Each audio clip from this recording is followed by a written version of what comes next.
Hi there, I'm Laura from 5 out of 4 Patterns, and welcome to day 2 of the Zen Pants Sew Along, sponsored by Sly Fox Fabrics. Today we're going to be working on the back panels of the pants, including our pockets. So we're not going to waste any time, we're going to jump right in and get this thing started. So we've got our back panel pants piece and our yoke piece. These are the pieces we're going to be working on first, and we're going to place our back pants right sides together.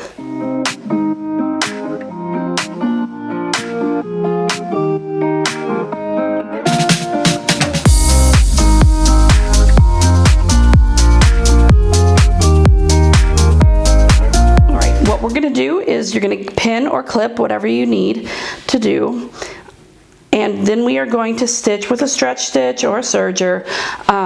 We're going to stitch down and around this curve here. All right, and I'll be right back.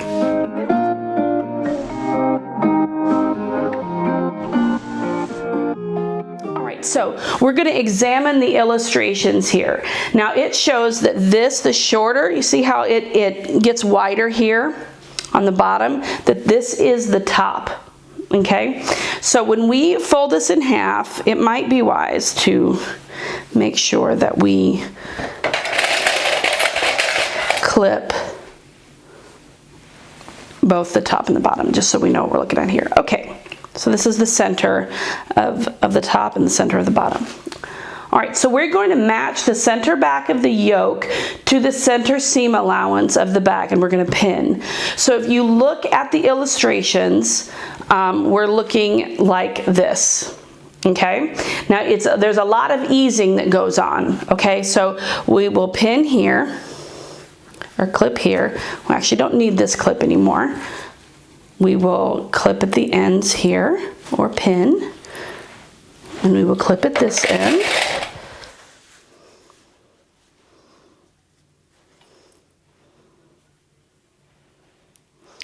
And then we will see how we just kind of stretch it to fit, and you barely have to stretch it.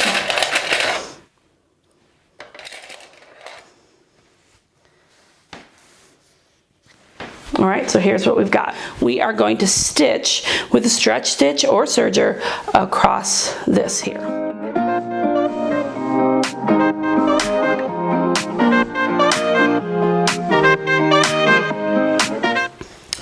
Okay, here we are. Now we're going to press our seam allowance up toward the yoke.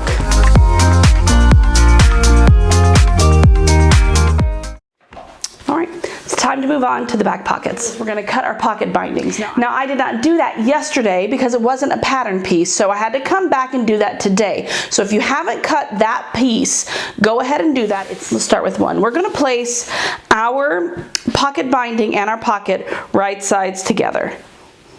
Now you'll see that the pocket binding is slightly shorter, and that is okay. That's what it's supposed to be.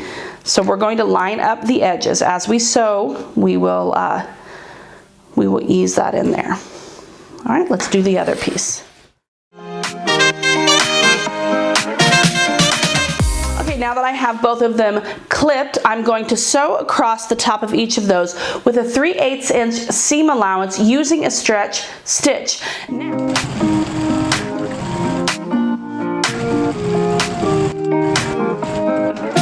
Here we are. We have stitched our pocket facing. I'm going to grab my wash away wonder tape, and we are going to turn this to the back like we would single fold binding.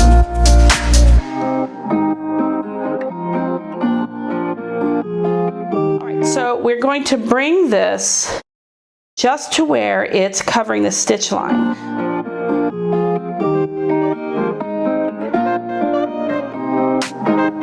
So we'll do this with the other one, and then we will go to the machine and we will stitch across the top here.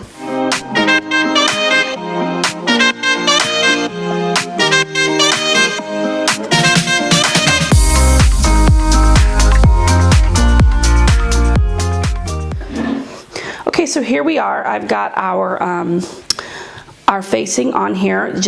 I did a single fold binding style. Now you could also make it to where you don't see the facing at all.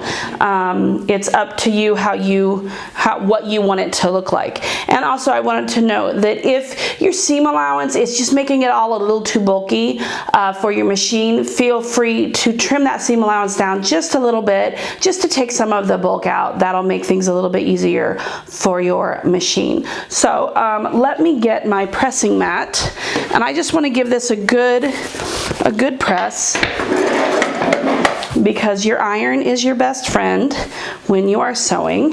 If you haven't made it a habit of pressing as you go on anything that you make using fabric that is pressable, you don't want to melt anything, you need to make that a habit. It's important that things be nice and pressed, and you're just going to get a nice professional finish when you do it that way. We're going to attach this wash away wonder tape to the wrong side of the 4 edges, not the top. So 1, 2, 3, 4 edges, and then we're going to fold it in.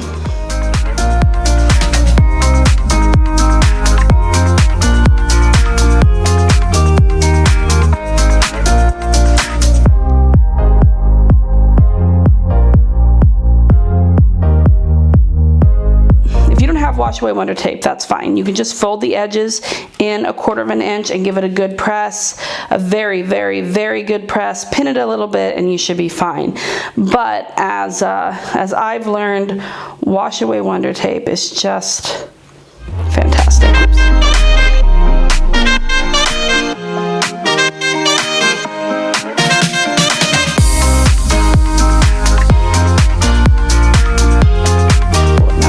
About the wash away wonder tape is it's already 1/4 inch, so you're just folding it to the inside here.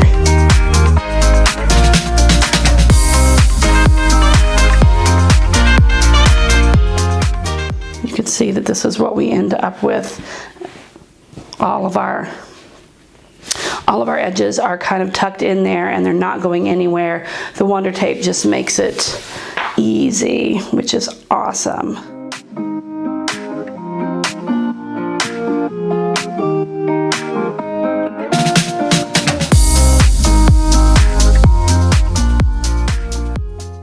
Now that we have our pockets assembled, it's time to place them on our back panel, our back pants here. So I'm going to start with one side here, and let's look at the pattern piece itself. What I've done is I've actually cut out the pocket placement. So much of this is personal preference, but I find that the placement that Jessica has on here does just fine. Another option would be, if you don't want to cut it out and mark, another option would be to measure where it comes down from the top of the panel and the sides, and then kind of do that. But I am going to line this up best I can. All right. And I'm going to take a piece of chalk or whatever writing utensil you happen to have, and I'm just going to lightly mark. You may not be able to see my marking, but as long as I can see it, that's all that matters. So.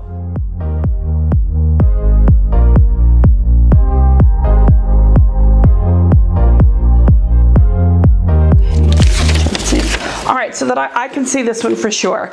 Not sure if you can see it, but I swear it's there. We're going to use some more wash away wonder tape, and you're gonna think, oh my gosh, I'm so sick of wash away wonder tape.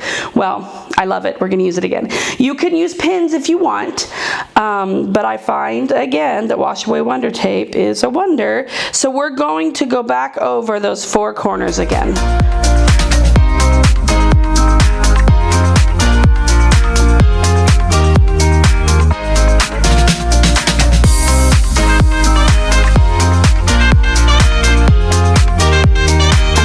This up with our markings. Now this doesn't mean I won't use any pins.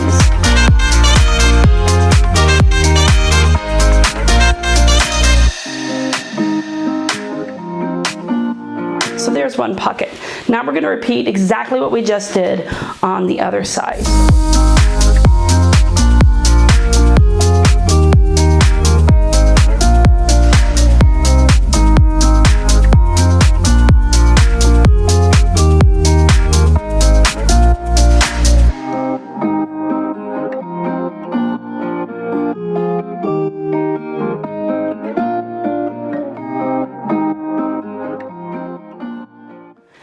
what we're going to do is we're using a long straight stitch. We're going to edge stitch around the corner of our pockets here.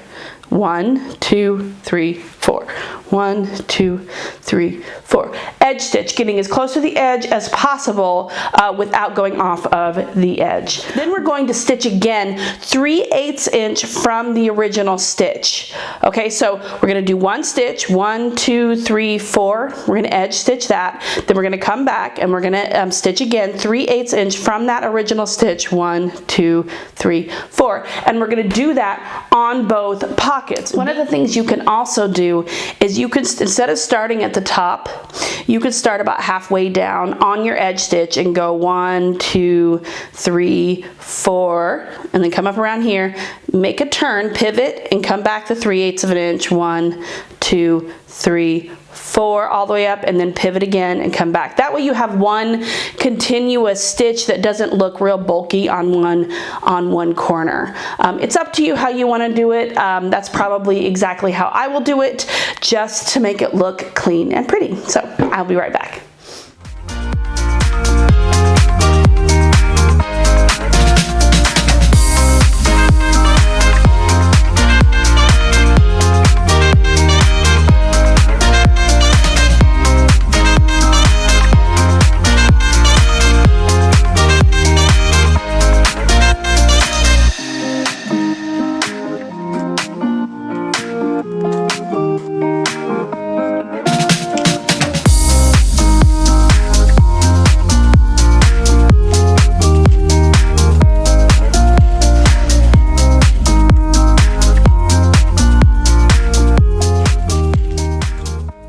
All right, let's get these nice and pressed.